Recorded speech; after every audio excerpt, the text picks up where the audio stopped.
Good morning. So this morning you have been thinking about where you're going, who needs to be in your life, and who doesn't need to be in your life.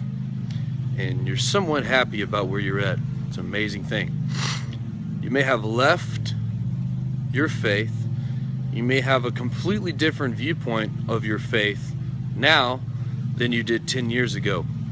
You may have even tried different faiths. You may have a completely different belief system now. And you're somewhat at peace about it, and sometimes you're not.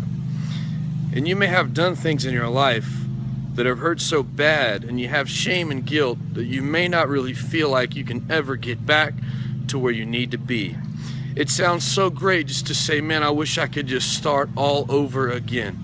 It sounds so great just to wish you could just take back all the bad things that you've done and all the things that have been done to you.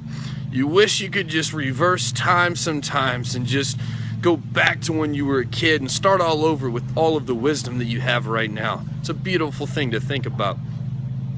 You know, sometimes we think that maybe the different things that we have tried and the different people we have let go of have completely separated us from the love of God, and we think that maybe we just don't have what it takes anymore, or, you know, how can God really love us with all the things that we've done? Or maybe, you know, God doesn't love us. How can He love us? I mean, He's allowed things to happen to us in our lives.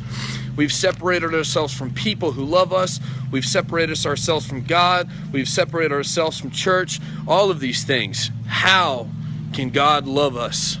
I will tell you that nothing can separate you from the love of God. I'm going to read you something right now. It's in Romans chapter something. And I'm convinced that nothing can ever separate us from God's love. Neither death nor life, neither angels nor demons, neither fears for today, nor our worries about tomorrow. Not even the powers of hell can separate us from God's love. Whew, you about ready to hear this? I'm one of them. But God's body, the body of Christ, is coming for you. You've been praying and you've been seeking. You've been wondering how you can get back. You've been wondering how you could find the peace, and you've been wondering how in the world can God love you in the spite of everything that's ever happened to you.